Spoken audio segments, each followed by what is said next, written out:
Good evening and welcome to HouseEurope Assembly, today 17th October 2024, here at the airport of Tempelhof as part of the JUNG architecture talks and brought to us by JUNG. Today is a very important day for all of us, for each and every single one of us, because we're presenting HouseEurope, which is the European Citizens Initiative to aim for new European Union laws that prioritize renovation and transformation over demolition and reconstruction.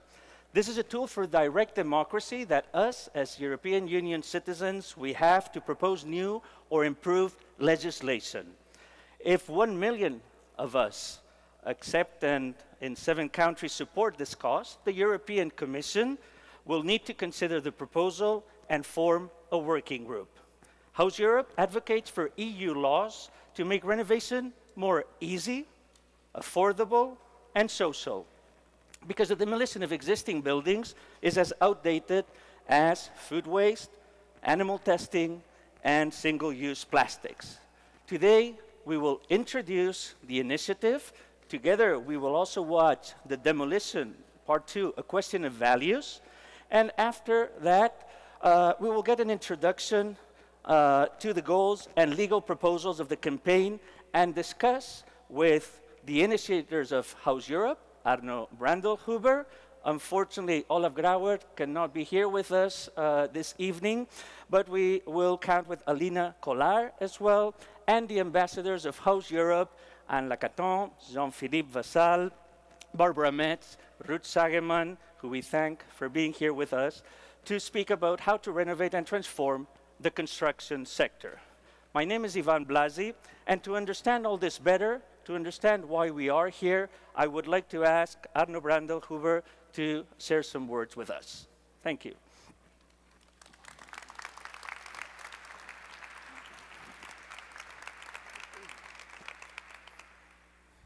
Hello. We are here because we have a problem. We are also here because we might have a possible contribution for a change. And we are here because we need your support. So it's mostly about you. My name is Arno Brandelhuber. I'm part of HouseEurope. And as an architect, I must admit that I'm part of the problem. The building sector, my field, plays a significant role in the environmental and social crisis we face today. We demolish buildings, waste resources, and prioritize profit over people and the planet. But I'm not here alone. That's why we're launching HouseEurope through the European Citizens Initiative, shortly ECI. This initiative is our way to say we can and must change the system together. An ECI is a powerful tool that allows us, as European citizens, to propose legislative changes directly to the European Commission. As you already heard, with just 1 million signatures, we can push for real policy reform. Our mission is clear and simple: power to renovation. Let's demolish less and make better use of what we already have. 2 examples. By 2050, Europe will have demolished 2 billion square meters of existing space. That's equivalent to half of Germany's building stock. By 2050, we will have demolished in Europe half of Germany's building stock. That equals the space, the living space for 40 to 50 million people. Meanwhile, countless people are losing their homes due to demolition, and vacant buildings sit empty. Once again, our mission is clear and simple: power to renovation. Let's demolish less and make better use of what we already have. Next point, last one. Right now, the buildings and construction sector contributes 38% of all CO2 emissions. causing alone more than 1 degree temperature rise by the end of the century. Mostly by producing new building materials, transporting and mounting them, demolishing, producing new materials, mounting them, and so on and so on.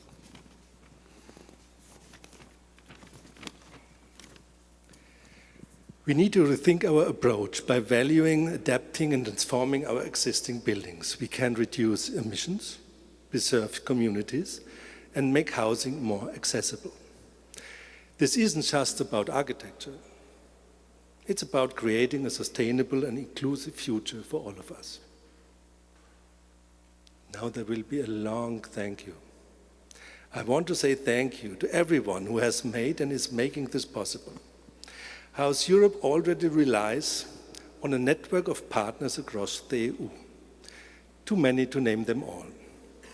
But tonight I would like to highlight Carsten Berg, with his team, implemented the ECI in the European legislation. Thomas Hieber, who is with us, and you can contact him, he is a specialist lawyer and helped us a lot. Olaf Gravert, he got ill 2 days ago after all this effort to prepare this evening. Olaf, it's really a pity. The ambassadors of HouseEurope, you will get to know.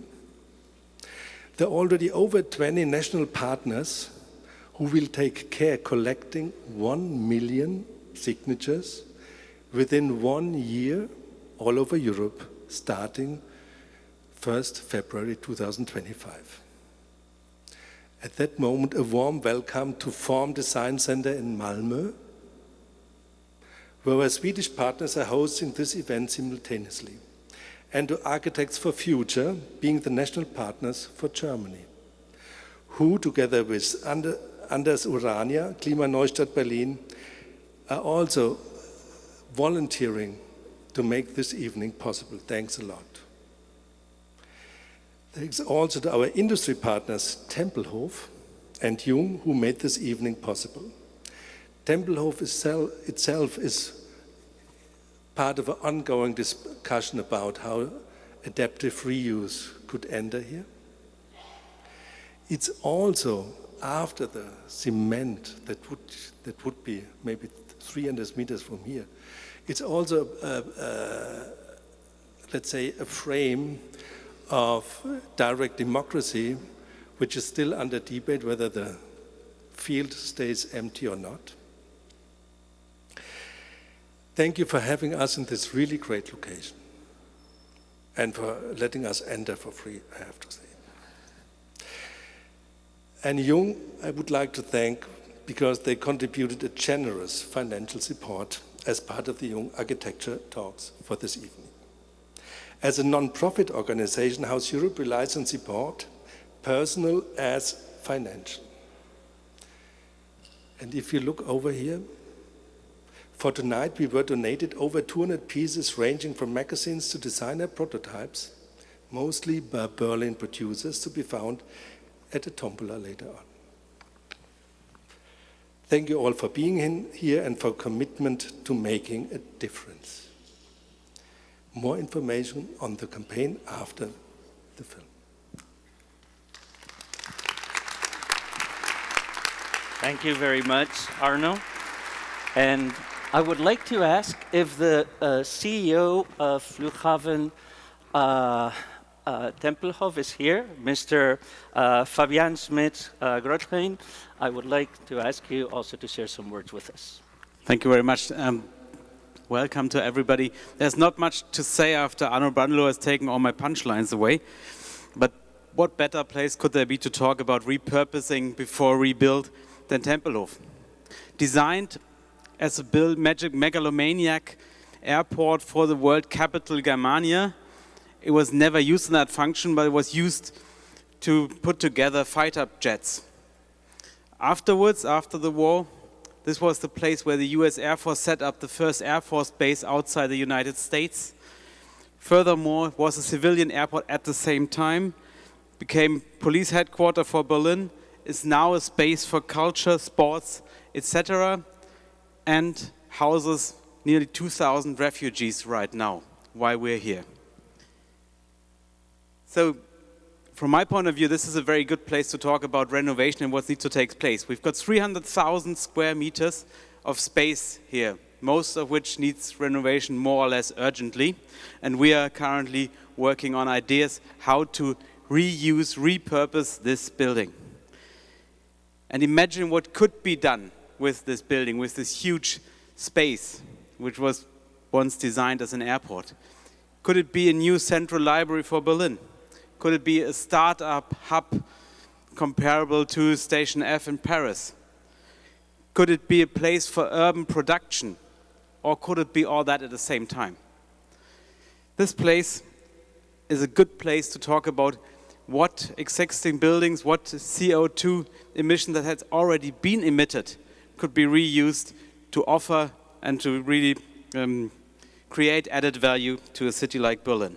And I would like to extend an invitation to all of you, come back to this place, see the place, think with us about ideas, what could be used here, what could be done in this particular place right in the middle of Berlin. Right now, I only want to wish you a successful event. Would like to extend thank you to Arno Brandelhuber and House of Europe. Would like to thank all the panelists for being here. I think you're making a very valuable contribution to the common cause. And I would like to thank every one of you for being here and supporting the great cause House Europe is putting forward today. And we are all looking forward to the European Citizens Initiative starting in February this year. So have a good evening, enjoy the space, and fruitful discussions to everybody. Thank you very much. Thank you very much. And let me add, could this be housing as well? And I would like now to invite Mrs. Diana Slavic, International Responsible for Architecture Communication at JUNG, to also share some words. Thank you so much, Ivan. Wow, what a great view into this hall. Good evening, everyone. I would also like to thank the whole team from House Europe, Tempelhof Airport, and last but not least, our JUNG team who made this evening possible. My name is Diana Slavic. Thank you for introducing me. I work for JUNG, and I would like to welcome you here at the airport. And of course, not forgetting many people who are joining us via live stream at our today's JUNG Architecture Talks, held in the cooperation with House Europe. I think I need to change the slides. There we go.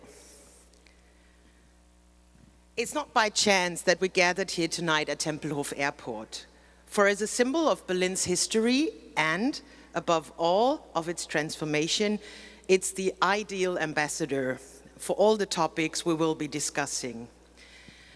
I have to admit that we're very proud to have such amazing guests tonight. But Ivan will introduce them later on. I need to go one slide back. Reuse, don't demolish. What is this? What has this to do with JUNG? Arno already explained a little bit. House Europe wants to create incentives to make renovation the new norm for a local and fair building industry that saves energy and resources. That's something JUNG is also joining. In a nutshell, one that saves stories by valuing what already exists. We too at JUNG have decided to preserve a piece of history and to value it anew through clever interventions. What you see here is the JUNG Founders Villa, which was built 1928 by the architect Fritz Stutzkaitzky in the typical Gründerzeit style. And this was actually the home for 3 generations of the family. So instead of selling it, Harald Jung and the shareholders decided to give the building a new use that would allow it to remain closely associated with JUNG as a company. And the idea was to create a place for communication, togetherness, and encounter. So if you're interested in visiting us, feel welcome. To this end, an open competition was held in 2017, aimed exclusively at young architectural practices. The jury awarded the first prize to NGA, Nese Gerstein Architekten, for their bold and very carefully approach to the side of the existing building.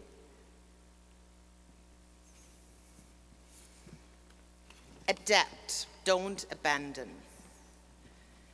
The villa in Schalksmühle is finding a new purpose as a think tank and meeting place with a new extension. It has been respectfully rebuilt and largely restored to its original condition. And the hillside location meant that the basement could be converted into a full floor, which we are using now, of course, as a center for our guests. The interior design, which you see in the next slide, the interior design with light wooden floors, a coordinated color scheme, which is, by the way, Le Corbusier colors, and the expansive built-in furniture has a very timeless feel.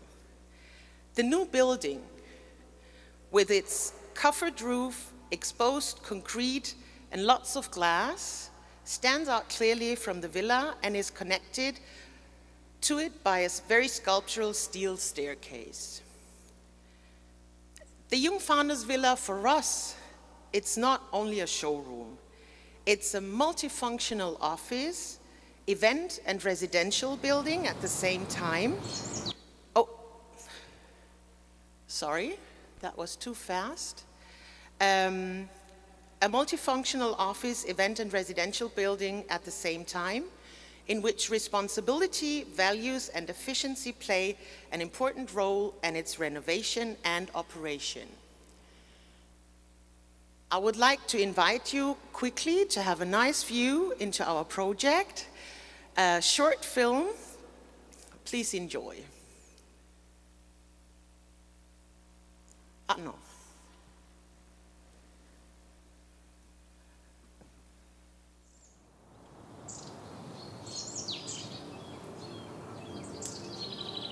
Everything that makes us great is deeply rooted within us.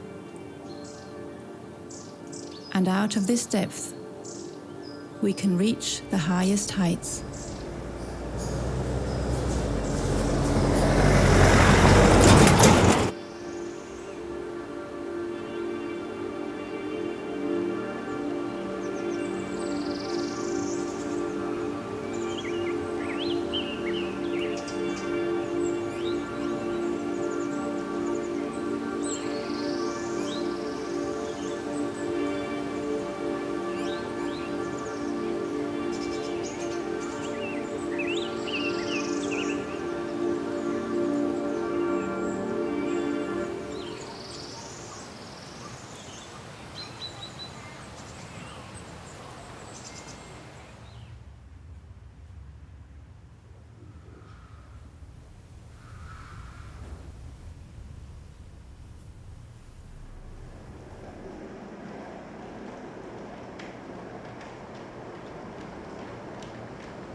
future needs roots.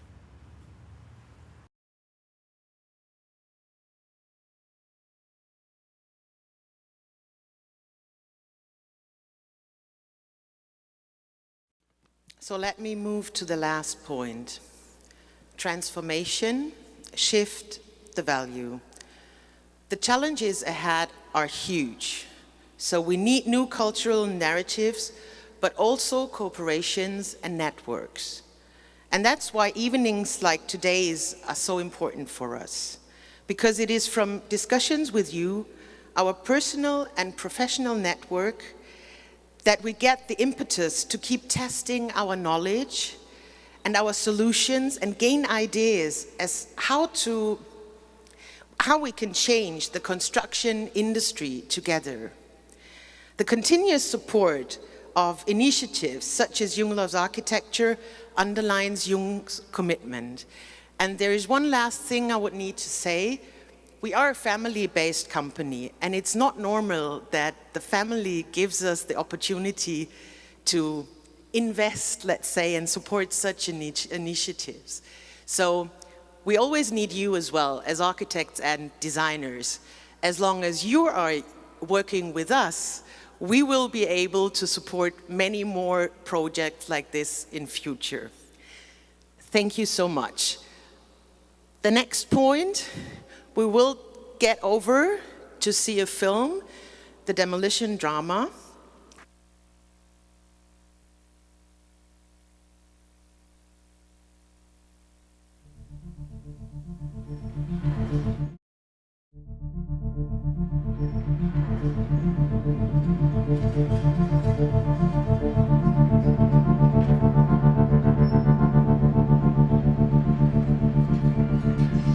This is the story of House Europe, a European citizens' initiative with a clear goal to make the renovation of existing buildings faster, cheaper and easier, and stop their demolition and reconstruction.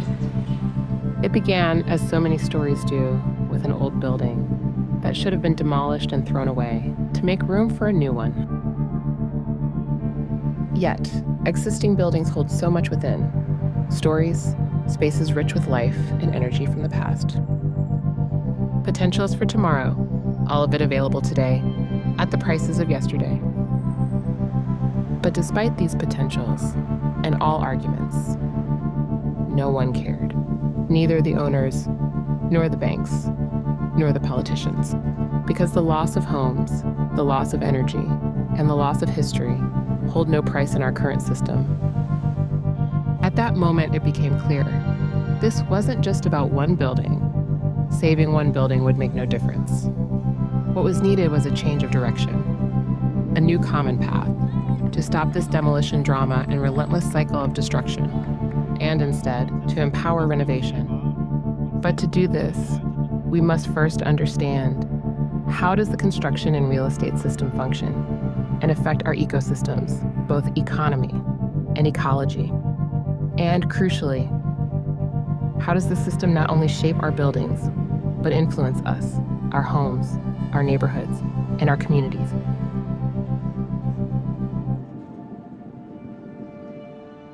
So the point about land is that it's finite. I think it was one of the Marx brothers who said, we don't make it anymore. So there's a finite amount of land within an international financial system where there's an infinite, almost infinite supply of credit, right? And so if you want to know why the price of land has risen, then you have to look at the financial system and you have to look at the amount of money, the wall of money that's aimed at this thing, which is the finite resource called land. When you throw money at something finite, everyone knows the price goes up, right? The thing about this finite land is that it's not just a property for someone to live in or to work in, and that it might increase in value. It is also collateral, right?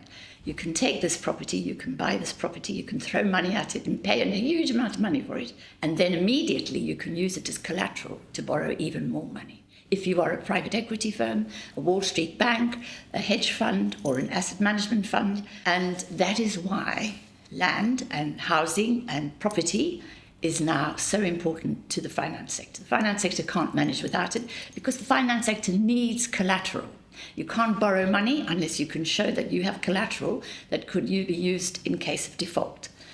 And so property is a wonderful thing for that purpose. And so here in Britain, we have a wall of global money coming from Russian oligarchs, coming from Chinese oligarchs, coming from Nigerian oligarchs, coming from Wall Street banks, mainly Wall Street banks, aimed at the tiny island that is Britain and the finite amount of land. And so what we have are house prices and property prices going through the roof. So the built environment is one of the most valuable assets in today's globalized speculative economy. That is part of a bigger story that has been unfolding in finance capitalism over the last many years. This is something that shows in particular the role that finance has been having in our lives, the way in which it has been shaping our lives and our understanding of who we are, how we relate with the world around us, and of course how we inhabit the built environment, how we create it, how we adjust it to the needs of the market. Finance is this very powerful force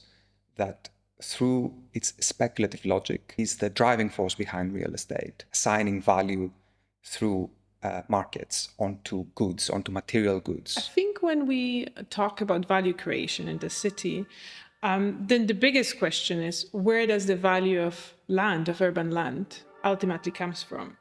And if you ask people who buy and sell real estate, they will tell you there's three things that contribute to the value of land in the city: location, location, and location. Of course, we know it, right? We know that it is about what is close and what is far that makes the land so pricey in the city. But then if we take one more step back and ask, where does this value of location comes from? Then, of course, it is collectively created by people in the city. I think that's the biggest fraud in the real estate speculation, that you take value that is collectively and historically created by people in the city, then you try to extract it from the very people who created it. By the term financialization, I refer to the process by which the forces and the imaginary of finance, the imaginary of markets, has become an integral part of our everyday life across the social domain, the political domain, even the intimate domain. Our everyday lives are now shaped by the priorities of financial markets. What this looks like on any given day is that we wake up, we take our very small family, personal work decisions according to the logic of finance. We see things as a constant process of balancing risk and opportunity. The most obvious impact there is that we no longer merely associate the built environment with fulfilling a basic need for housing, for the safety and security and the comfort that this can provide, but we see it as an investment. That is a very important impact of financialization. That is, not just real estate actors are seeing our houses as an investment opportunity, but we, everyday people, everyone in society at the moment has an intuitive understanding where they sleep is not just material, it's an asset. When we think about value, what does it mean that things have value? I mean, it's a word that we use in the everyday life. And if you think about your home has a value for you, not only because you can sell it. It has emotional value, it has sentimental value, it has practical value of you having a place to sleep and somewhere to store your memories. And I think the big cheat of economy is collapsing all different kinds of value into one very abstract monetary value that is supposed to replace and exchange them. And through this process of abstraction, it also destroys these other kinds of value. The real tragedy of this conspiracy by speculators, real estate developers, is that they're doing it in secret and we know nothing about it. We are not interested, on the whole, in the way the financial system operates. We are preoccupied with day-to-day affairs. We worried about sex. We worry about relationships next door. We worry about immigrants. We spend a lot of time worrying about immigrants. And so we happily forget about and exclude those speculators and those real estate developers who are planning this moment to destroy the very fabric of our society so that they can make more money. If your land is finite, the only way you can keep reinvesting it and keep generating returns is by destroying it and starting again. Is everything in the city up for demolition? I mean, potentially yes, because if we approach the land and the city through the speculative lens, then of course the biggest increase in value is through this constant demolition and rebuilding. And if you look at American cities, if you look at the history of New York, that's pretty much what happened and how the value was created. Now, in Europe, for years, it was a little bit different, but through the financialization and globalization of economy, Europe was also pulled into this cycle of demolition and creation. This phenomenon is happening because economists, mainstream orthodox economists, have dictated this sort of policy. And it happens at two levels. On the one hand, the economics profession, and it is incredibly ideological. It's so wrong to think of economics as a science. It is a social science and it's very ideological. And the main thrust of today's economics is liberalization. It's neoliberal economic theory. On the one hand. On the other hand, economics dictates that actually there is no problem for the environment. And it becomes a game of minimizing risks into a broader speculative market in order to attract the right investments that would allow you to survive as a housing association, as a housing structure. Of course, this is an argument that many have made. This leads not only to theoretical problems or to housing difficulties, but also to disasters like the Grenfell Tower collapse and the fire in London a few years ago.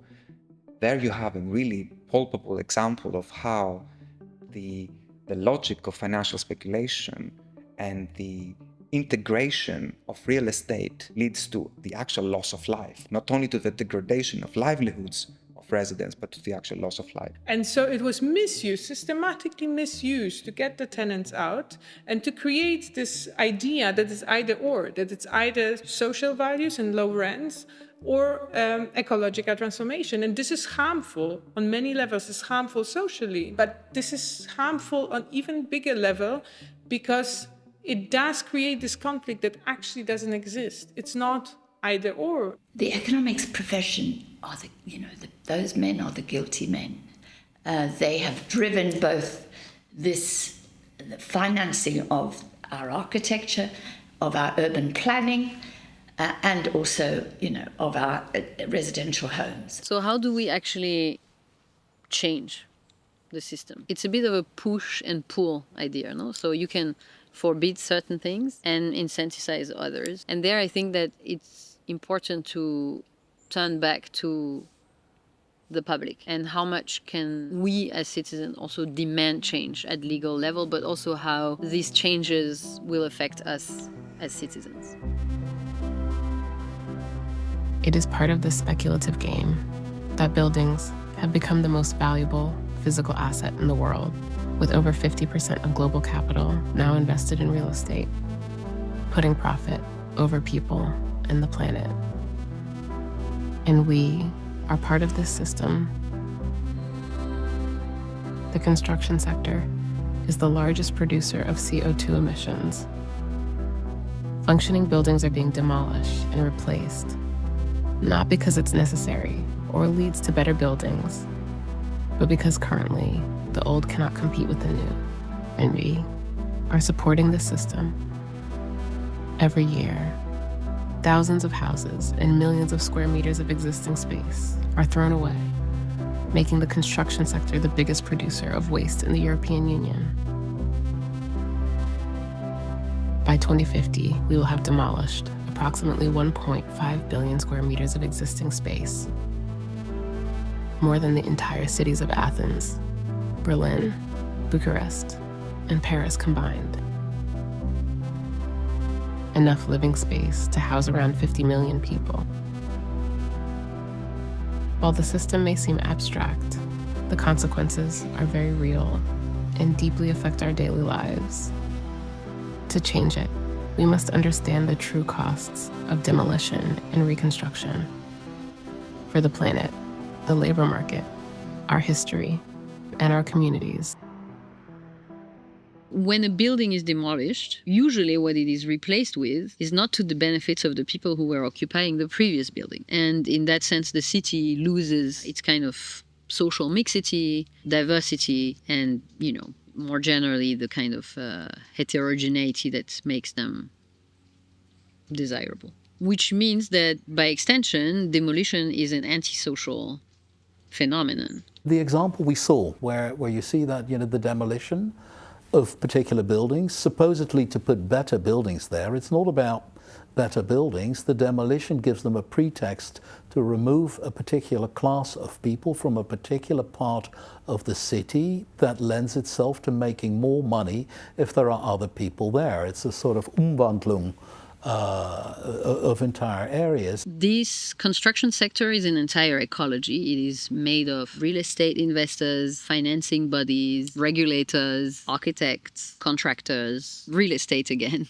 and then potentially users. And all of that is this ecology of construction. Within the construction industry, there is debate about how much of this 40% is really related to construction and how much is related to use. All in all, it's 40%. The roles of these actors, of these construction industry actors, are divided but all connected to one another. I like to call this a chain of space production, like you would think of a commodity chain. When you demolish a building, many things happen. So first of all, you lose all the CO2 that was consumed to build the original building. Then you have a huge amount of trucks that have to move all the debris. But it's incredible if you think of it. So the traffic will be congested. Then you have fine dust particles.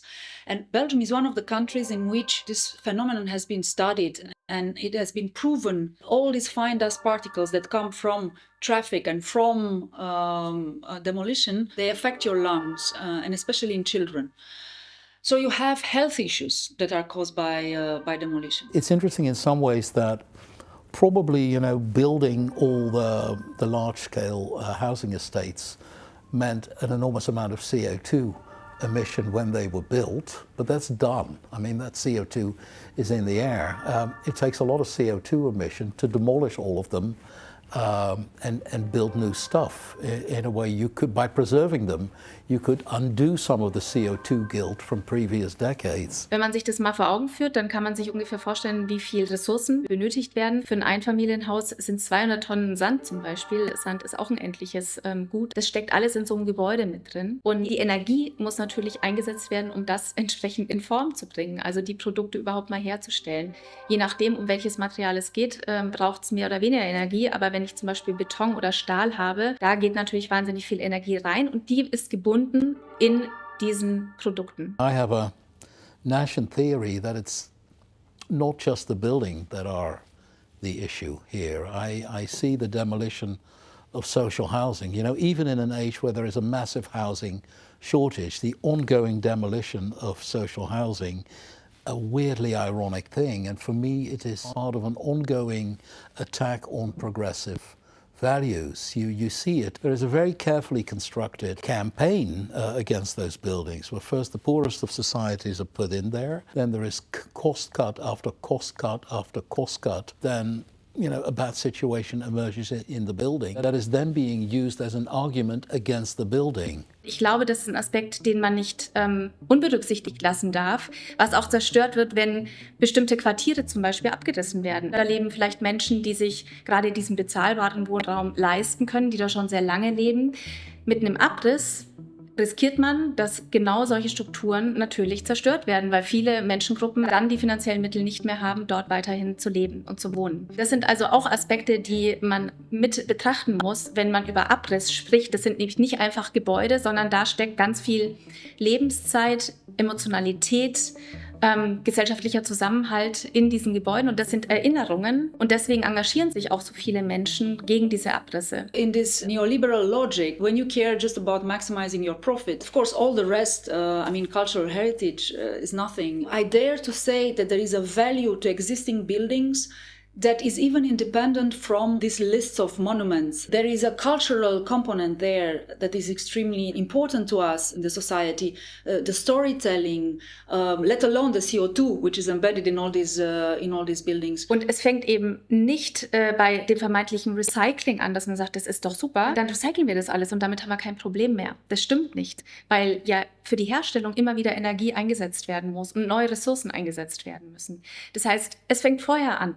Es fängt an bei der Vermeidung. Und wenn ich das übertragen möchte auf Gebäude, dann fängt es an, Bestandsgebäude zu erhalten. If I can sum up all the crises with which we are confronted, I would say that the sum of all of them is the fact that we reached the limits of a system. So the main problem is that actually things that have a huge value, they cannot be evaluated. There is no price. They don't have a price. Ich denke, das Problem, das wir grundsätzlich haben, wenn es um den Gebäudesektor geht, ist, dass wir einen Perspektivwechsel brauchen. Es ist so, dass in diesem System, das geschaffen worden ist über viele Jahrzehnte hinweg, der Fokus auf dem Neubau liegt. Das kann man auch daran erkennen, dass die Fördergelder im Wesentlichen im Neubau gelandet sind. Und auch im ganzen Narrativ, was auch medial immer wieder transportiert wird, geht es eben nicht darum zu sagen, wir unterstützen euch, wenn ihr alte Gebäude saniert und dann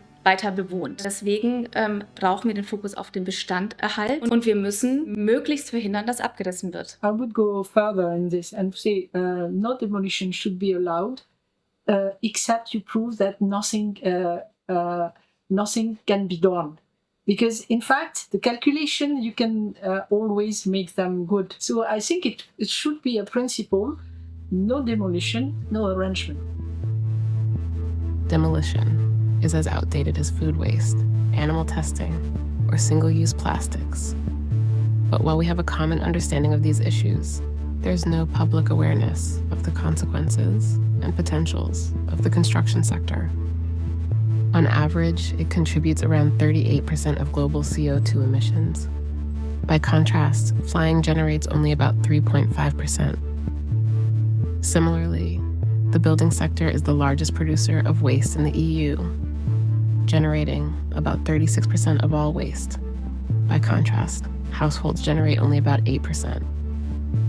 On average, if a building is demolished and replaced, rents increased by approximately 20 to 30%, making it beyond ecological concerns, also a social issue.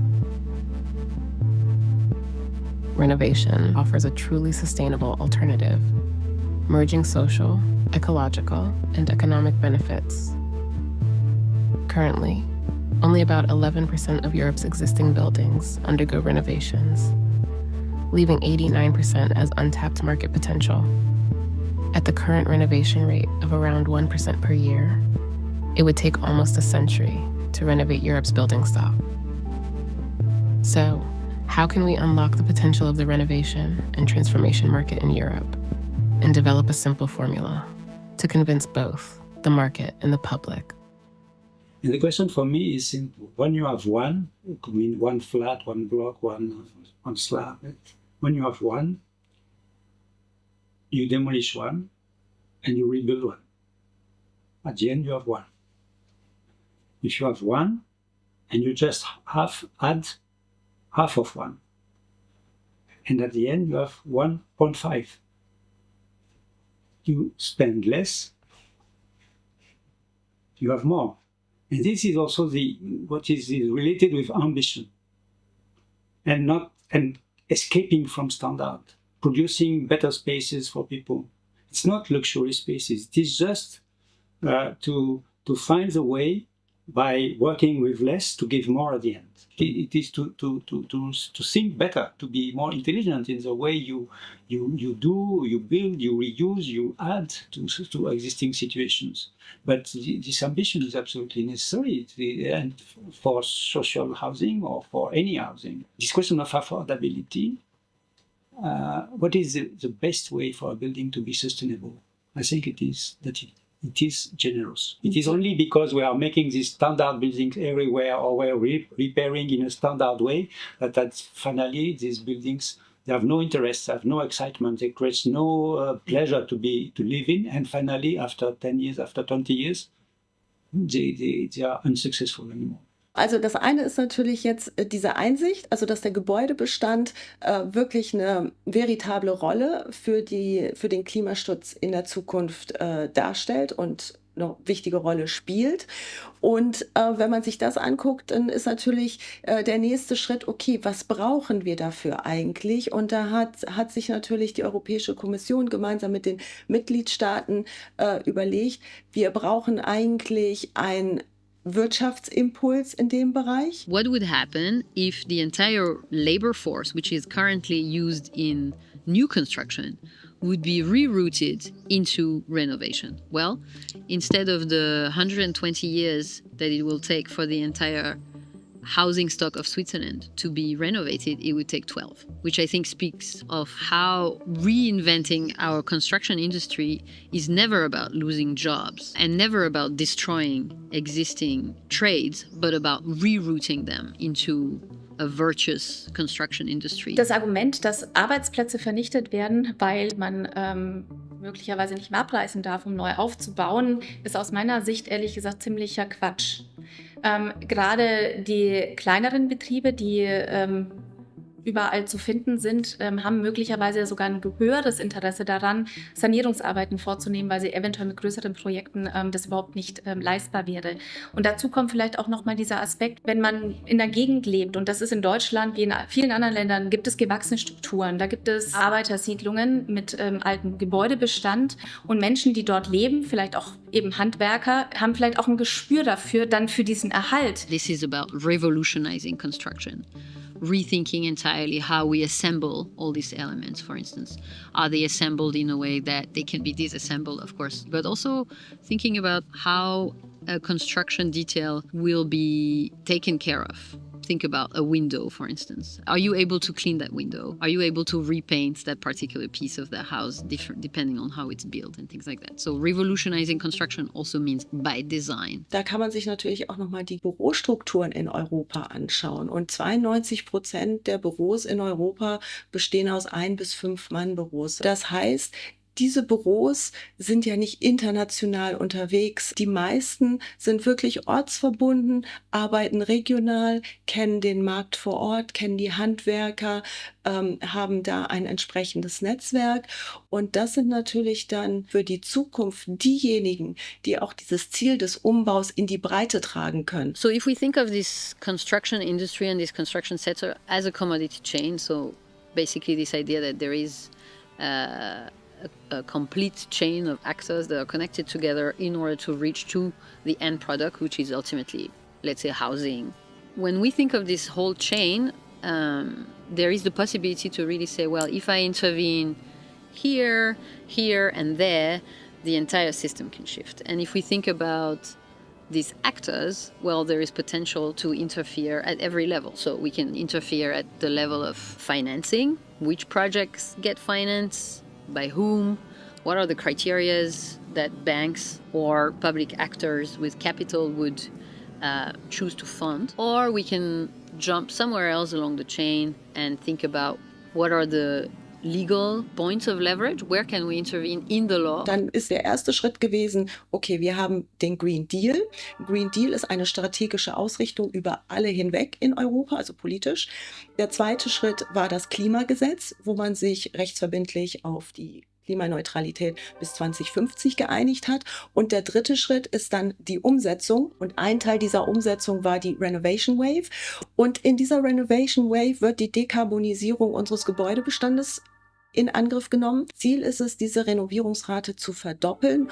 Und andere Experten sprechen auch, man muss sie verdreifachen oder sogar vervierfachen. Und das bedeutet effektiv, wenn man das einfach übersetzt, jedes Büro im Moment müsste doppelt so viele Projekte bearbeiten. Es geht darum, dass der Perspektivwechsel stattfindet, dass es diesen Wert erhält, den es faktisch hat, das bestehende Gebäude. Es wäre auch eine Idee zu sagen, dass es Steuererleichterungen gibt, dann wenn ich saniere, statt neu zu bauen. Es muss günstiger sein, zu sanieren, zu modernisieren und zu erweitern, im Vergleich zum Bau auf der grünen Wiese. My experience is that a lot of investors and a lot of entrepreneurs really would like to have those incentives, would like to work sustainably. They're like you and me, they too have a conscience, really. And so if we gave them incentives to do the right thing, which is keep this building, make sure that we reuse it effectively and use it for housing, rather than destroying it and giving it as an asset to a global bank. Renovation and transformation are real alternatives, proven by thousands of examples and stories, lived by people across Europe and around the world, offering an affordable and sustainable way to live together. We were just looking for an apartment to buy because we were renting before, and the rent was going up and up and up. I wanted to be able to have control about how much money I spent on living. We saw the ad in the paper for this project. Actually, the advertisement was behind the front door. You're free to do whatever you want. Now, it was completely what they called casco in Dutch, so it had been left in the state that the last owners had been here. Because they sold it casco, they took less risk. And nowadays, I think they make more profit by making it beautiful and then selling it. But because they didn't do that, they chose for the owner to make it a house of it. One of many large-scale housing buildings, simple and robust, just like the countless office blocks, shopping malls, and parking garages we see all around us. The developers and architects recognized its potential. They renovated with minimal means, creating affordable spaces, while saving both energy and stories. So it was really, really cheap apartments when we bought it for Amsterdam. Yeah. And a lot of stuff we could do ourselves, so we just saw the potential. And I always like the mix of old and new, and that you see a little bit of history, but also see the future. And yeah. And living here in the Bijlmer, there's such a contrast as living in this concrete block, but there's so much nature around. It's outside of the city, but it's very urban. They see the common path, that renovation is the best option. What we need are new EU laws to make renovation the new norm, by reducing taxes on renovation, by recognizing our impact of the past, by evaluating its potential for tomorrow. But despite all these arguments and potential, this too is a story of demolition. Because, in the end, it's a question of political will and vision. And then they demolished a lot of flats. I wonder if that was really the solution, because they could also have renovated. It was not the flats itself. It was more the maid who wasn't there in the beginning. It was the services. So it was more those things than the flats itself, according to me as well. A lot of people find it really ugly because it's no color on the building. I think it's really beautiful, but it's kind of a relative thing whether you like this or not. It's a great project, I think, as an example of how you can retool an urban monument, a piece of architecture, and not tear it down and throw it away. So you don't want to demolish a building like this until you're really sure you can't save it. How can we build strong arguments for citizens, politicians, in the industry to recognize and value the already existing? So the question always becomes, who's going to pay for this, right? It's really strange. Nobody asks that question when we go to war. Nobody asks that question when we have a pandemic and we have to nationalize the economy. And we nationalize the economy. We've nationalized capitalism, and nobody batted an eyelid. At the height of the pandemic, in April 2020, the banking system collapsed. It was catastrophic. It was as big a collapse as in 2007-9. People have forgotten about that. And what bailed them out? Central banks, taxpayers, ultimately, right? So we know that we can do these big things. We can finance it. Why? Because money is just the social construct. It's a promise to pay. If the bank gives me 300,000 euros, I promise to pay them back. And then those 300,000 euros go into the circulation in the economy. And then we lose sight of the fact that the way it was created was through this promise. And it's a social thing. We can change those promises. So we need to understand that money is something that we invented as human beings to enable us to undertake transactions. We've got to make it work for us instead of us working for money. I think when it comes to the climate crisis, one of the myths that the problem is a technical problem. As an academic at Cambridge University, I can tell you very well that there's plenty of technical solutions of how to reduce emissions and respond. But why is it not happening? It's not happening because there's not enough political support. How do we change the system so that as many different groups of people as possible will be on board for economic transformation? That's how we need to think about it. All of us in Europe, we are not only consumers, so we are not only contributing to climate change, we are also citizens who vote, and the more pressure there is to act against climate change, the more likely to do so. So I think we have this right to organize civil society campaigns, to organize petitions, to organize citizen initiatives. And I think, of course, we should use this right. Well, if you think about democracy, I mean, democracy, on the one hand, is an idea, the idea that everyone, all the people, participate in the system that governs them. And the only way to do it is to treat democracy as a habit. And it's not the system that you just set in a place. It's something that you need to do really on the everyday level. And then if you think about the law and the role of law in democracy, because rights, constitutional rights, human rights, any other rights, they are empty forms unless you fill them with meaning. And the only way you can fill them with meaning is through politics. You need to constantly empower the law with democratic politics. There is something that is commonly called the wisdom of the crowd, but at the end of the day, we still need governments to act. And if governments don't stand up for this, and if it's only the private sector saying, look, we promise you, you will get a good job, I'm not surprised they don't trust us. That's the really important element that we have to look at in that transition, is training and upskilling and changing. Should we leave it to the country level? Should we carry it to the EU level? By and large, I would think there needs to be action at all these levels. The European Union negotiates and acts as a single country. So it contracts commitments there, then goes home and sees how it can implement, the overall targets across the 27 member states. And usually the others around it, like Switzerland, they simply copy what the European Union decides a bit later on. And of course, the policies for that are long and complex, and I won't go into them now. But it's about bringing the power back home to the people. You want to start a family, but cannot afford a home. You want to build a future, but can only find temporary housing. You want to find a house, but functioning buildings are demolished. You want to save homes for our communities. You want to fight climate change for our existence. You want to create freedom for the next generation. You are not alone. We blame landlords for raising our rents. We blame developers for demolishing our buildings.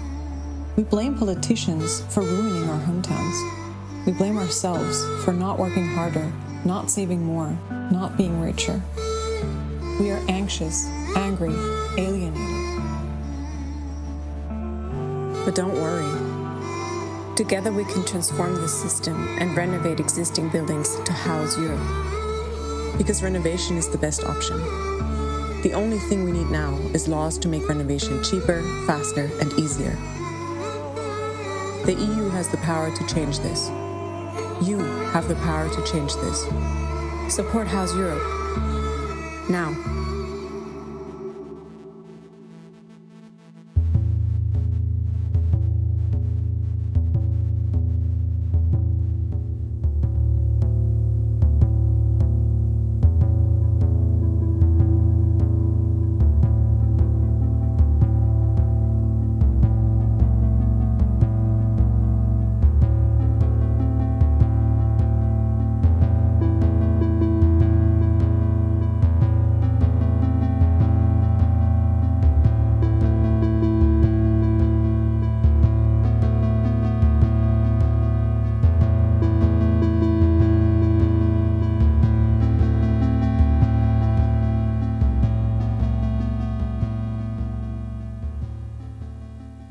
Some of the people that you've seen in the film are here to discuss and to give also some answers to some of the questions. So I would like to ask Ruth, Jean-Philippe, Anne, Lina, Barbara, and Arno to share the space here on the stage with me.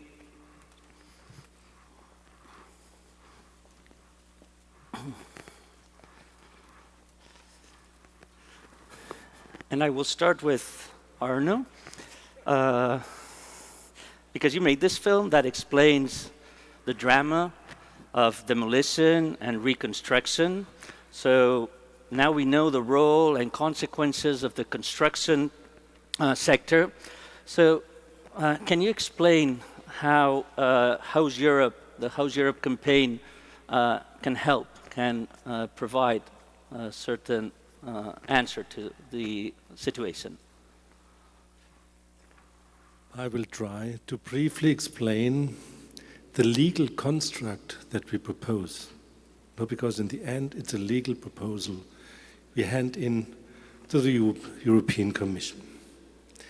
As you have heard, we have to gather 1 million signatures in 1 year in at least 7 countries. If successful, the European Commission will be obliged to review and implement the proposal. So far, so easy. Then it comes to the specifics of EU law. The European Union can regulate in areas where member states have agreed to act together, such as the single market, trades of goods and services, environmental protection, consumer rights, and some others. It has no right to deal with building codes. They're strictly national, meaning we can't interfere in building codes that we normally would like the most. Therefore, I hope Thomas Hieber is here, that's the lawyer that we worked that out with. We propose 3 rather simple changes. We demand a right to reuse of existing buildings based on 3 key pillars: tax reductions for renovation and reused materials, first. Second, fair rules to assess the risks and potentials of existing buildings. And third, new values for the embedded CO2 in existing structures. I will quickly explain the 3. The first is rather simple because it's already existing in some of the European countries. We ask to reduce the VAT for renovation. It's existing in Italy, Belgium, Luxembourg. It means the same window or something we repair has a lower VAT than in new construction. It just makes renovation cheaper. For example, in Germany, we have these 2 rates, 90% VAT and 7%, and it would make already a difference of 12%, so making renovation cheaper. That's a simple one. Then there's something already a little bit more complicated. If you ask engineers to evaluate a situation where there is an existing buildings, whether it could be refurbished, he's asked to list all risks. If he is asked to evaluate a new building instead, to demolish and then build a new, he's only asked to show the potentials. This rent will lead to yearly whatever, no? When and ongoing. Meaning, if the same valuation in the system, one is only looking for risks, the other is only looking for potentials, then they can't compete. So this has to be changed. It's very simple. So therefore we ask a fair and harmonized assessment standards for renovations. The introduction of mandatory European-wide standards for risk assessments of the building stock is necessary to harness the potential of existing buildings, strengthen the internal market, here you see what's entering, it's entering the internal market strategies of the EU, and promote investments in renovation projects. it leads also to risk management at banks when you ask for credits and so on. That's also a rather simple one. Now we are coming to the most difficult one, and it turned out also legal-wise it's very difficult. If we tear down an already existing building, let's say like this one, the already embedded CO2 has no value. And in none of the EU countries it's allowed to give the existing building a value in terms of CO2 or the energy that's already embedded and used. Meaning, if you compare a renovation towards demolishing and building anew, the loss of energy of the existing building is never part of the calculation. So, and here it becomes a little bit difficult. I read out just the first lines to make it clear. Introduction intertemporal, like life cycle assessment, is essential to accurately reveal CO2 emissions associated with buildings over time. The approach calls for extending life cycle assessments to all existing buildings, because it's existing already for new constructions, but not for existing ones. So we just ask to extend it to all existing buildings as well. Then all the journalists who got, let's say, all the points, and we can provide it happily to all of you, it's becoming very difficult to implement that under EU law. So Thomas Hieber found 5 already existing parts of European legislation where we could weave in these extensions to, in the end, have the CO2 being calculated also on existing buildings. So this is the 3 pillars: boosting renovation markets with tax incentives, fair and harmonized assessment standards for renovation, and introduction and application of intemporal life cycle assessments in the building sector. It's difficult in English, even for me. I would hand back to you, but I think it's necessary also for you to understand that in the end, the whole campaigning in the front leads to maybe it's a 30-page document, to a legal proposal that's handed into EU Commission. That's it. And all this film work, which is not done by me, but as you have seen by many others, is just to create a ground, an emotional ground to discuss it in a different way than we have discussed those topics before. And in the end, to convince the politicians, because there will be a day, even in the European Parliament, where they have to vote yes for this legal proposal. Thank you very much, Arno. We will get back to these 3 pillars, and please feel free also to interrupt or to add with your points of view when we are speaking. And I would like to come now to Anne and Jean-Philippe. You won the EU Mise Awards with the transformation of Grand Parc Bordeaux, but this attitude towards architecture, towards life, you've also had it in Tourbois le Prêtre, in your life and in your architectural profession. The CEO, the president of the Association of Housing, of Public Housing over here in Bordeaux, was asked by many of his colleagues why he had gone through all this trouble with you and Frédéric Rouault and Christophe Hutin instead of just demolishing, which would have been easier for many of his colleagues. But obviously, the neighbors are incredibly thankful that the place where they had lived for so many years is still the place where they are living right now, and that it has been improved. And demolition, we know, is being used as a tool to displace people, so it affects us all. Could you please explain this experience that you had with these projects, with the social, ecologic, and economic perspective that you have encountered?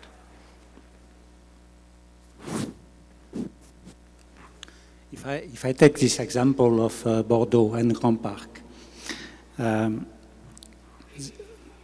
Bernard Blanc, this new director, he was a new director. The former director, he had decided 10 years ago that this building should be demolished. So during 10 years, there was no maintenance.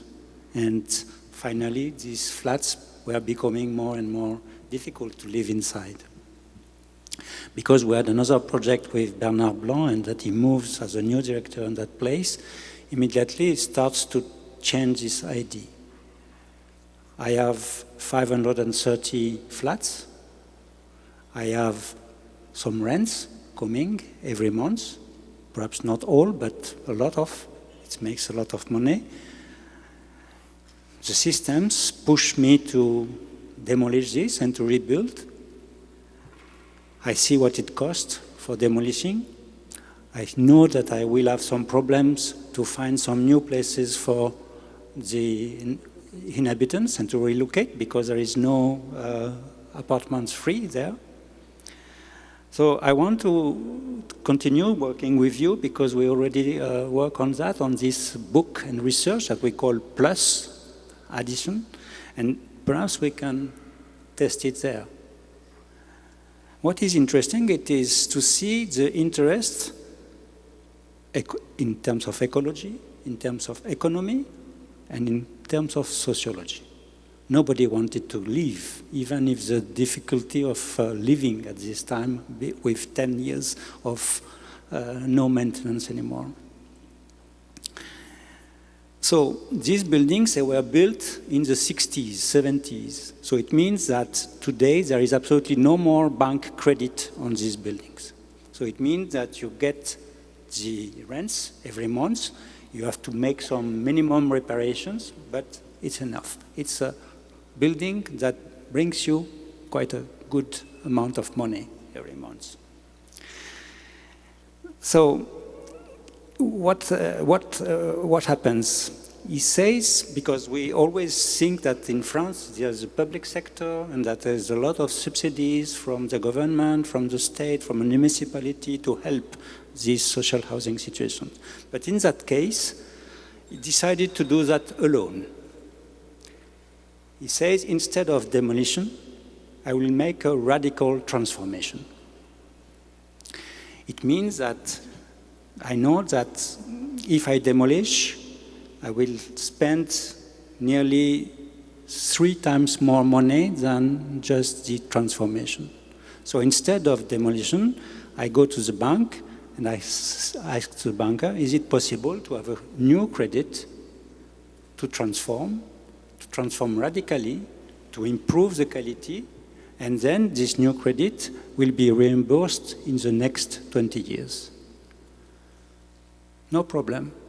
The bank says yes.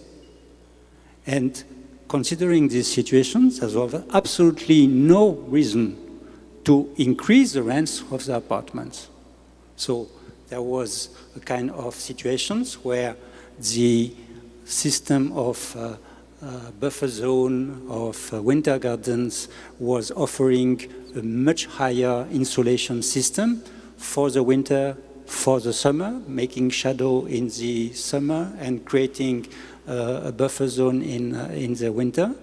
So the economy on the heating system was able to make the addition of the rent plus the taxes and the charges the same. So for the inhabitants, it stays the same. We insist, because nobody wanted to leave the building, to say this should be done with the people inside. So it means that nobody has to leave his apartment. For each, the building in general, for the 530 flats, it takes 1 year and a half of building. But for each flat, it was two days of disturbing, because at one moment there had some workers coming from outside. They were cutting the window, transforming the window in a passage, and then creating this possibility of occupying the winter garden. And the people were able to sleep every night in their bedrooms, to go every morning in their bathroom, and after 2 or 3 days, they had this possibility to extend to the winter garden. So in the delicacy that we need to have with the inhabitants, it's very important. I think they told us in the film there is so many stories of people. This building, it was rich of stories of 30 years, 40 years of people living there carefully, day after day, night after night, making some decoration. All these stories are fantastic. And the quality and the richness of this building, it is not how it looks from outside. The quality of its building, it is how it looks from inside. And the addition of these 530 ways of living inside the building. In each apartment, it was a kind of collection, a little museum. This one was collecting dishes. This one was collecting guitars of John Hallyday. This one was collecting some plants, etc. It was really interesting. So this idea of to stop with the violence of urbanism, violence of architecture, that we see on the project. There is enough violence with the walls. We should try to be delicate, precise with our cities. And just to perhaps to make a relation with this place, Tempelhof. I remember it was perhaps 12 years ago, there was the possibility to build at the periphery, internal periphery of Tempelhof, a crown of constructions of buildings. And I remember there was an interview and somebody asked what I was thinking about that. And I say, you should never demolish the emptiness of Tempelhof.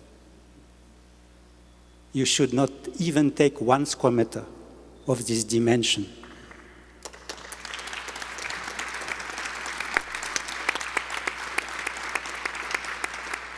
And what happens?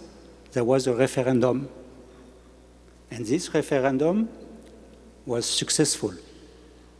So in this one, it will be also successful with even more than 1 million people.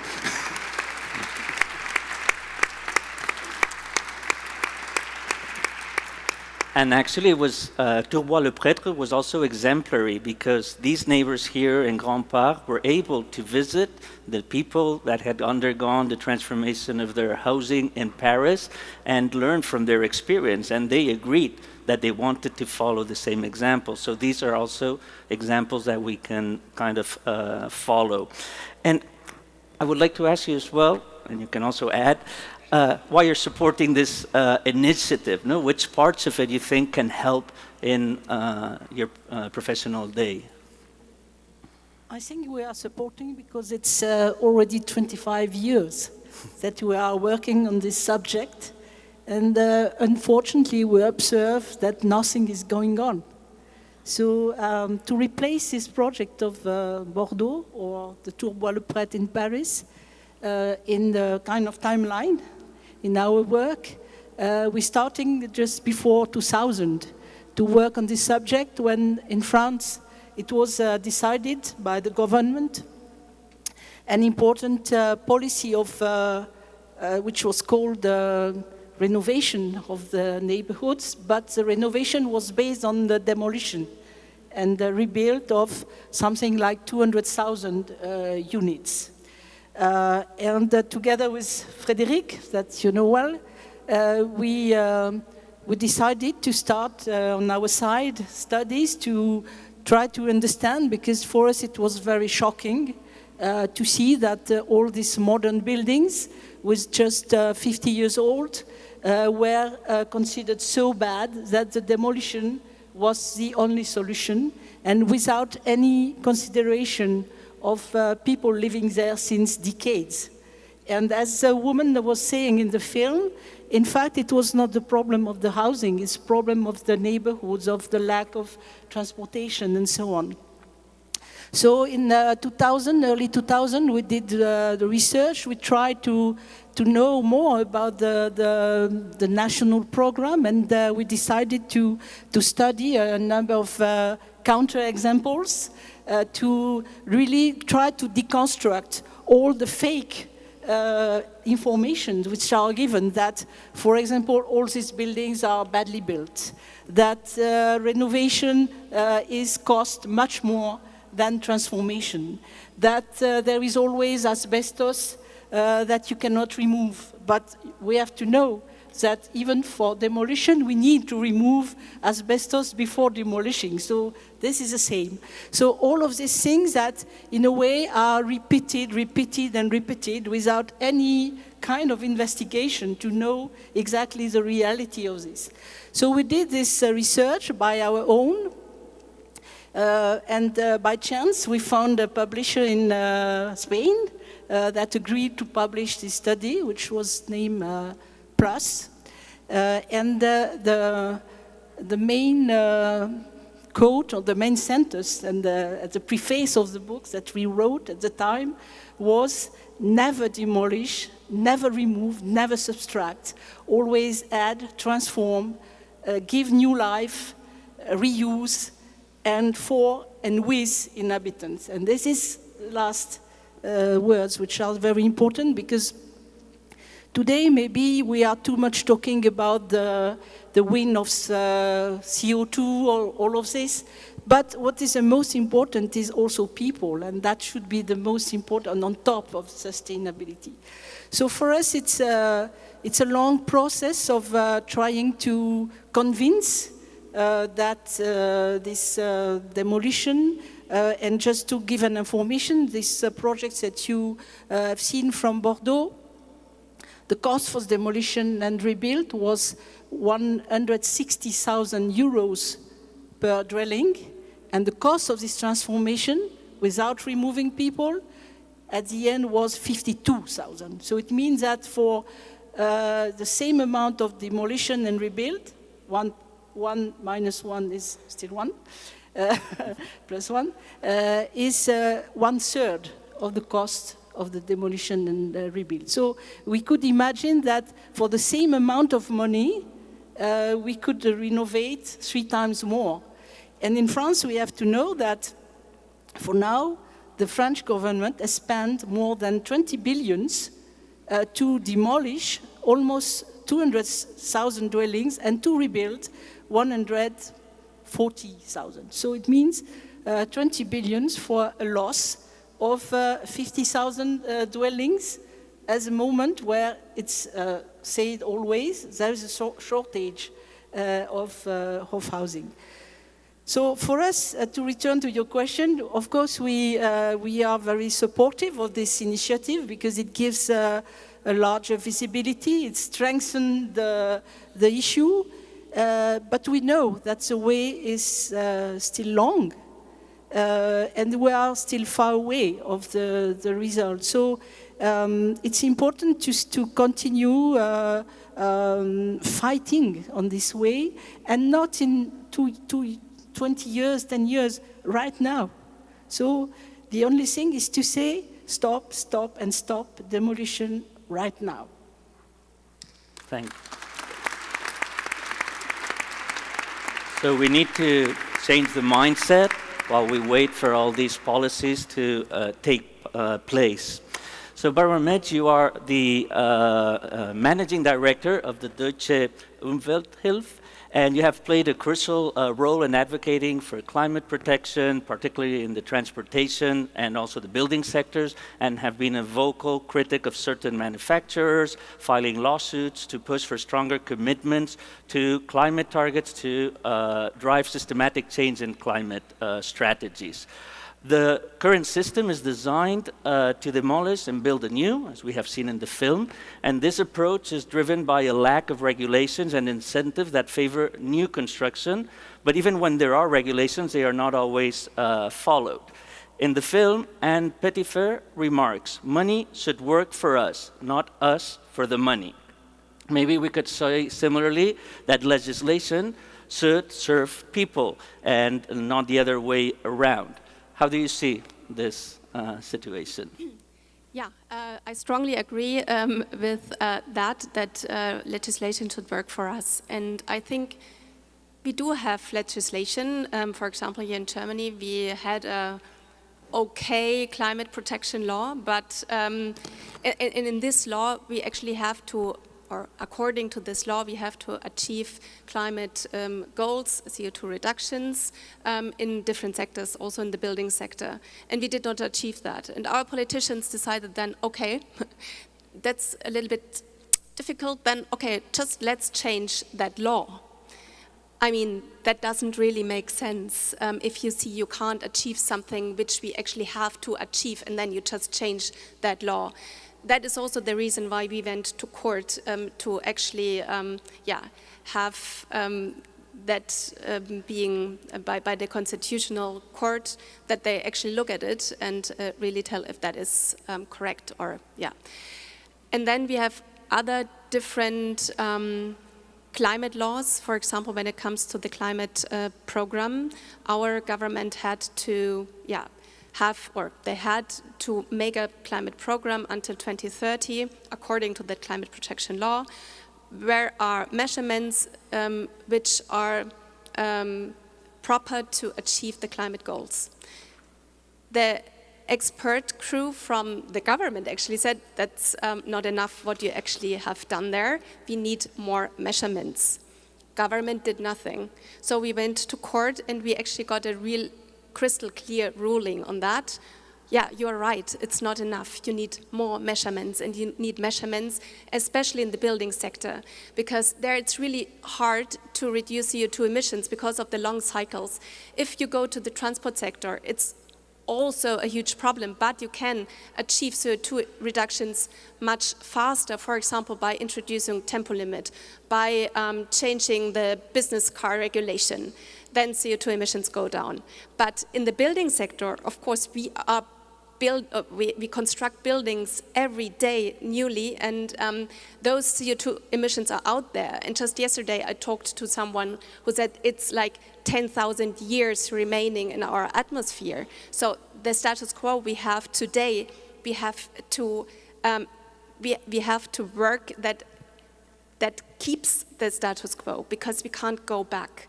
And that must be really clear, and therefore we have to start with concrete measurements, which would be to stop demolition.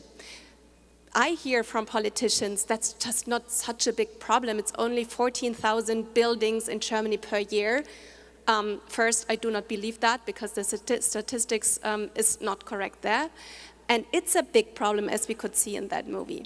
And what we actually want is that they implement a demolish permission, which means they really have to prove, actually what Arno said before, they have to prove that a new building is more climate friendly than to modernize, renovate, insulate, or expand an existing building. And only if you can prove that, you should be allowed to demolish. Because at the moment in Germany, you can just demolish buildings. You do not have to ask for permission, you just do it.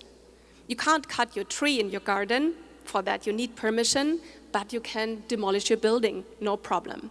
And that is really really strange. And it's not only about CO2 emissions. And I think that is really crucial also to say that the climate protection aspect in the building sector and the social aspects are connected strongly together. They need one answer. If we are not getting to reduce CO2 or or if you're not getting to reduce energy costs by, for example, insulating, or maybe there are smarter measurements to reduce energy costs, then there's no affordable housing, and then we do not achieve the climate goals. So those two things are so strongly connected together. We have to look at it. And as I said in that movie before, we have to switch focus from new buildings to existing buildings. Our building laws are super old, and they're from times where, for example, Germany has to be built. Now Germany is built. And we still have that laws who have the focus on new buildings. And that makes it so hard if you renovate buildings, because you have to meet the standards which are meant for new buildings, but not for the existing ones. And that makes it much more expensive than it has to be. And we have to put pressure on politicians, on decision makers, by explaining that by giving examples, and those examples are there, and showing that it works. And the time for pilots is over. We have to implement it. It must be the new norm.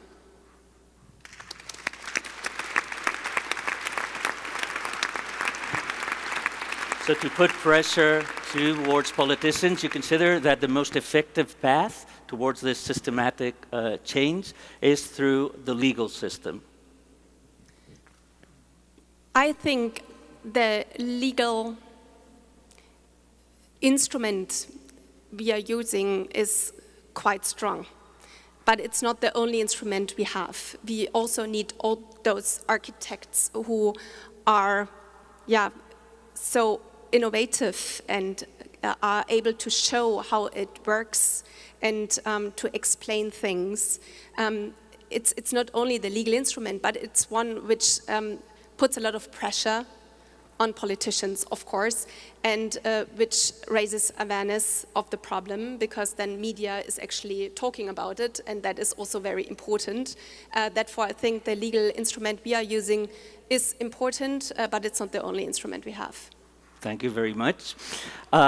The Architects' Council of Europe is the European architectural professional representative body, and it represents the interests of over 500,000 architects, and strongly believes that responsible architecture can bring solutions to challenges posed by climate change.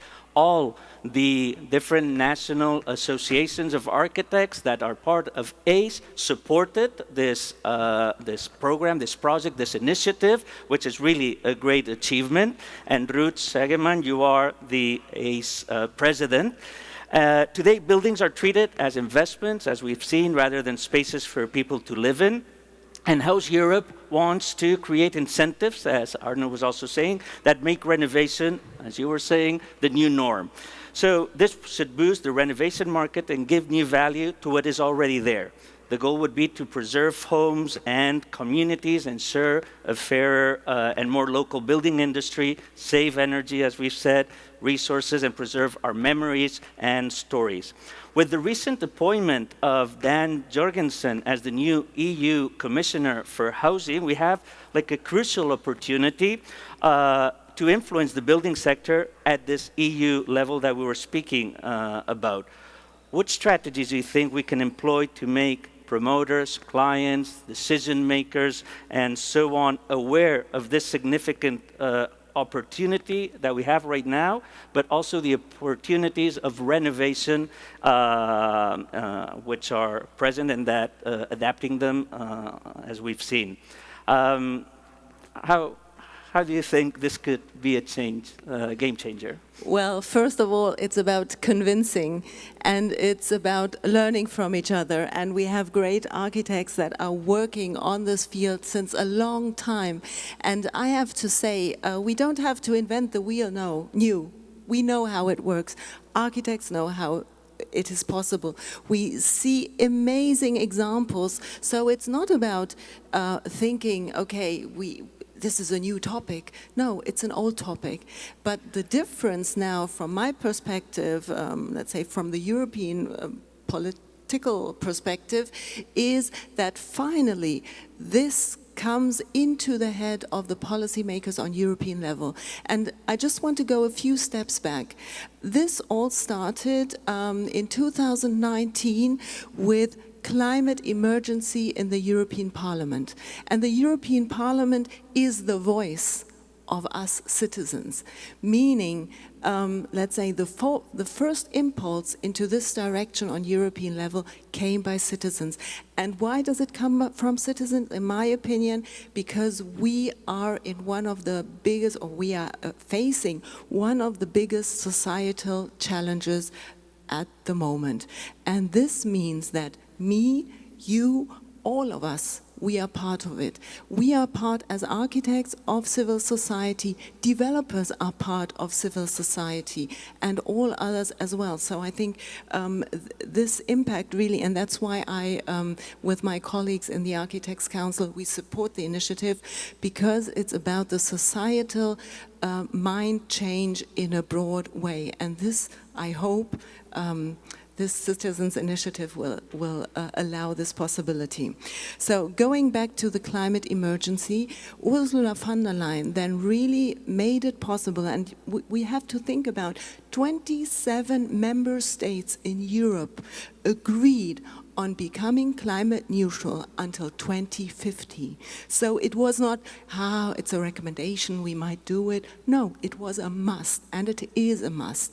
And now we are in the really difficult phase. How can we manage this? And with this, we have to think about the options, no? And one option is looking at the best practice examples. We know the concept. Secondly is, we know where we want to get. That direction is super clear, no strange objections there. And now all together we have to find the narrative to walk in and head into the same direction. So the Architects Council of Europe, for example, is promoting best practice examples. The initiative is going to promote best practice examples in housing, and we should learn from each other. We should listen to each other, and I think that's the most crucial thing. Then, architecture and urban planning has one amazing opportunity. We can feel it, we can smell it, we can touch it, and we can develop emotions, and we can go inside, we can look around, and all these things. And these emotions are something that we have to explain to the people and make it feasible to them. They have to see it. Politicians have to go onto a building site. They have to go into architecture and look at it. They are all sitting, in very, very strict rooms, and they have long pathways, and they sit about 1 million pieces of paper and decide on how our built environment is going to look like. And I think we have to pull them out there, bring them into life and say, okay, look at us, we live like this and we want to live like this. So the pressure has to come from civil society, and therefore we support this initiative. Yes, it's about all of us, and it's all of our participation, and it doesn't matter which profession we have, which aim we have, but yes, we want to live better together, and that's, my plea to all of us. Thank you very much.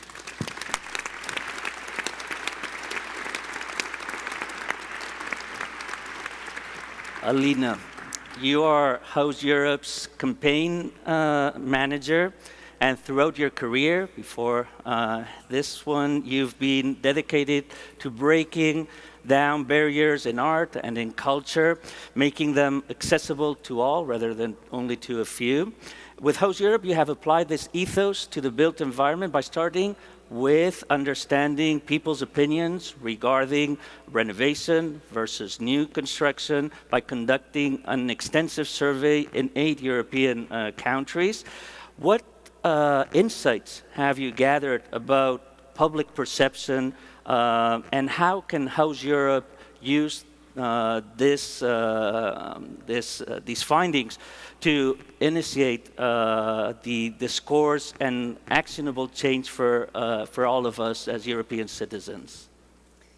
Yeah, so now actually Ruth has taken a lot of these points that are coming in regard to the survey. So we did that survey also because largely the research done at ETH in Zurich, where we're a part of the team, is also teaching.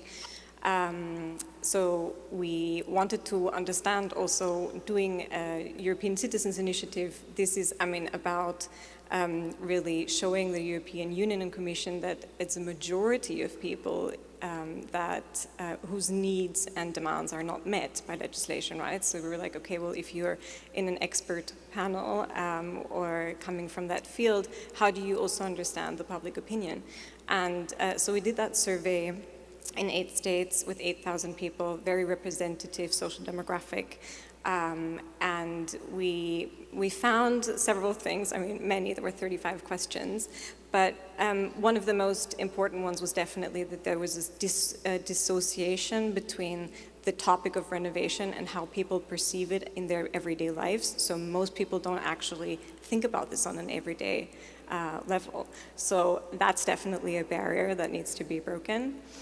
And then when people were given the opportunity to think about renovation, they did understand actually that it has a social and societal impact, and also a sustainable one. So that was actually very nice to see that people were thinking of the environmental part, the also potential cost-effective solutions. And the cost effectiveness was definitely the most important one for people to renovate. So they would compromise on their ideal dream home that was new built if the renovation of where they actually live was given them the opportunity to actually enhance their livelihood and also to have a financial benefit from it. And maybe how we are trying to work with, that survey has been part of a long process now, but how we kind of try and, we try to look at the findings and draw knowledge from it for the legal proposals itself, but also for understanding that on the one hand, of course, we need EU governments and the governance to really side with people on the planet and not with big corporations and financial profit. That's why we're pushing for these laws. And of course, also there is personal and individual ways of acting, but we need to go beyond that. And just overall as an initiative, this is the point that has been made now. It's definitely about knowing that this is not a new topic, but it's very clear that not enough has been done.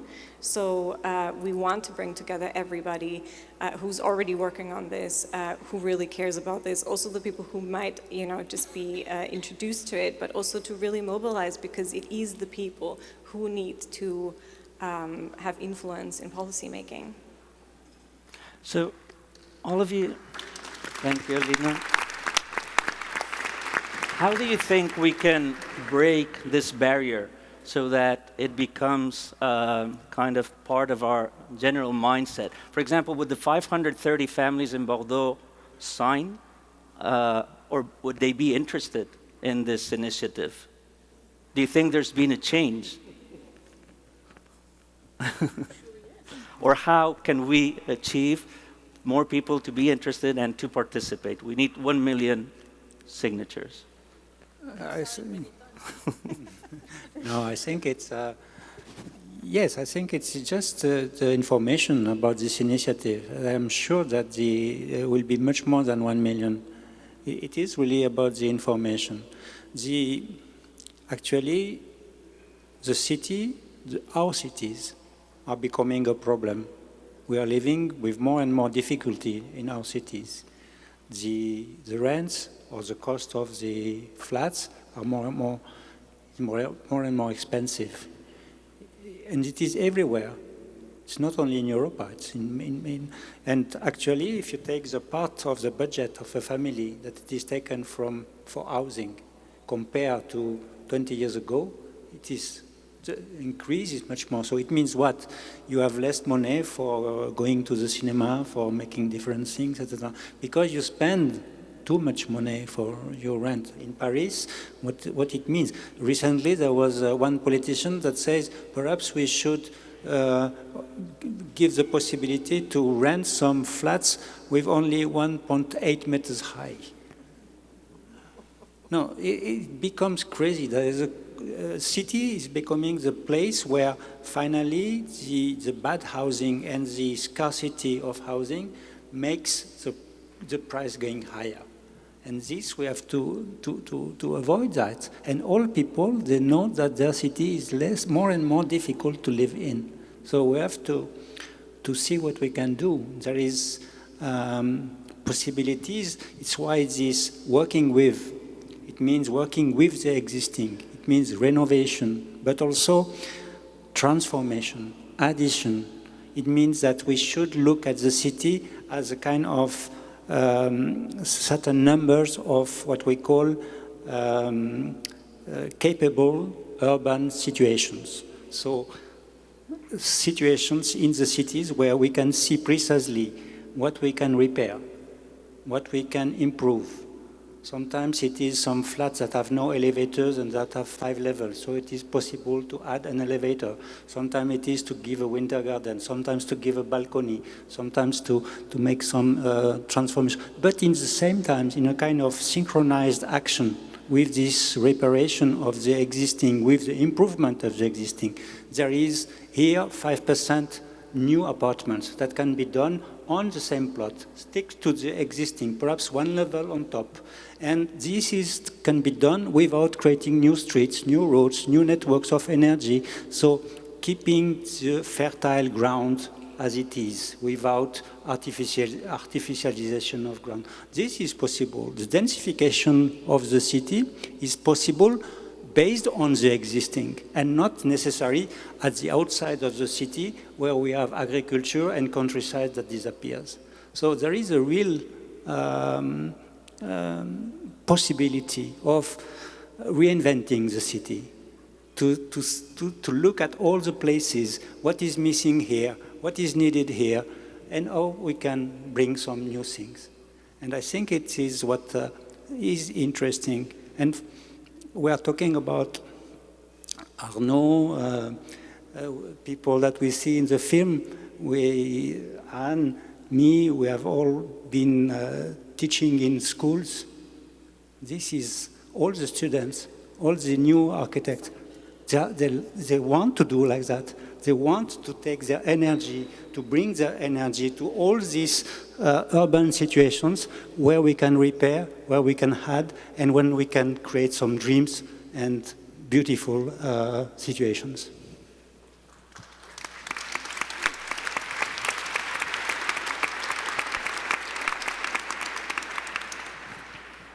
Maybe one of the problems, which is very well described in the film, is financiarization of the housing. And maybe it's one of the big problems that is blocking everything, because all the good intentions are there. As you say, examples are there. But all the examples are not enough. You can prove by many examples that it's much better, it's more sustainable, it's more economical, it's fast to do, but it's not enough. Because behind this, there is this reason of big profit by demolishing and rebuilding, even if you don't do better. So maybe it's my very little point of view, but maybe it's because since decades, the public has totally given up the housing as the public responsibility and has given the market to the private developers. And not all of them have good intentions. So, and maybe it could be a fourth demand is that the public take again the hand on the housing, and that housing is so important that it should be only in the hands of the public.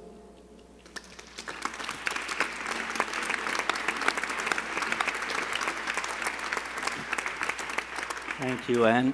Would you like to add something to the conversation?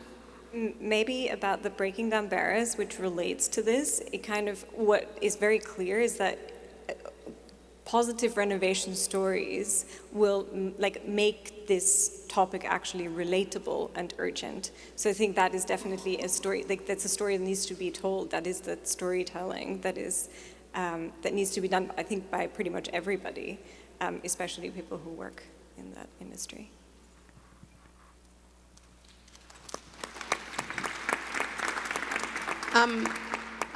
I also think that we can convince people. HouseEurope is an initiative that aims to transform existing buildings for a more social and ecological future. Industry is responsible for 38% of the global CO2 emissions. Functioning buildings are being demolished and replaced. Demolition is as outdated as food waste, fast fashion. Yeah. It's by good examples, and to also, because I have the feeling that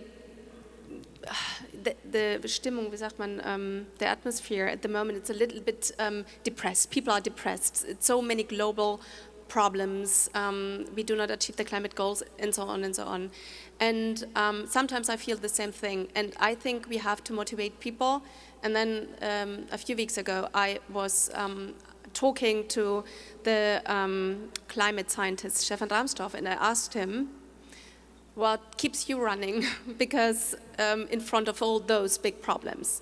And he said, yeah, that's true, but the good thing is that now we have the knowledge, we have the technologies, and that it's much more than we had many years ago.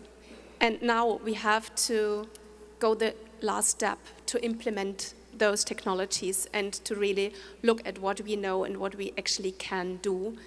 And that was, or I felt motivated by that perspective. And I think we have to give that perspective that we can do something. And by this initiative, House Europe, with all those stories, which are actually connected to all of us, because we all need housing, we all want to live a good life. I think it's possible to explain that and then really to get to people and to convince them really to sign and get that 1 million signatures in the end.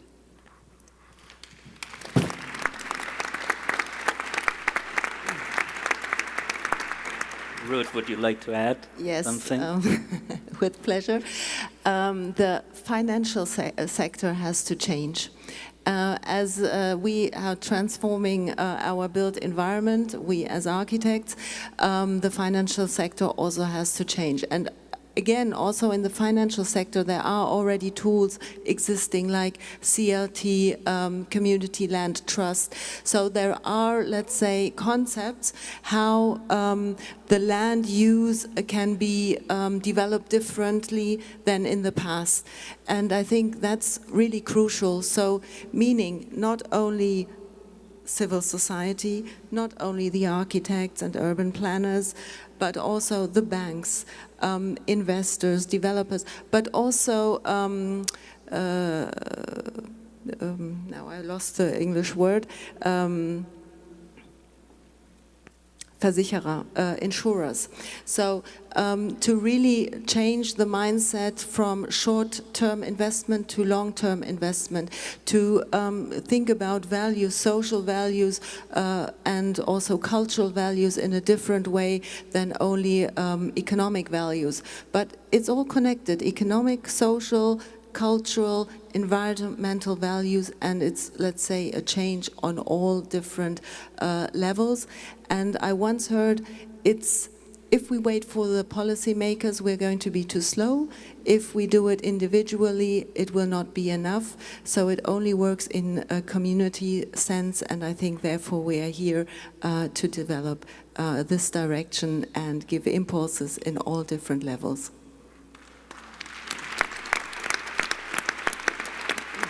So Arno, what tomorrow or what tonight? Maybe a last word. As an architect, I like to do architecture, no? And also legal stuff is really boring. But I have to say, to add another or two other, let's say, examples how we could possibly deal with it, instead of that, I hope it makes sense to engage in that way, no? With a lot of you. And I feel rather, let's say, touched, I have to say, to get all this support, no, by this very beloved colleagues, by you to get support on a professional level, and also to look from this perspective here. This is the first launch we do now, first public launch, and to see all of you, it gives a really good feeling to us. Thanks. Thank you very much, Alina, Arno, Barbara, Ruth, Jean-Philippe, and Anne. I would now like to ask you to sit back on the chairs over there, and we will start wrapping up. You will all have the opportunity to ask questions, to discuss further now after we finish. To the team, you will find them with this badge of House Europe. There's the core team, the German national organizing members, Architects for Future, lawyer Thomas Heber, Silke Neumann of Bureau N. But before we finish, I would like to ask from Klimaneustart Berlin to also share some words with us.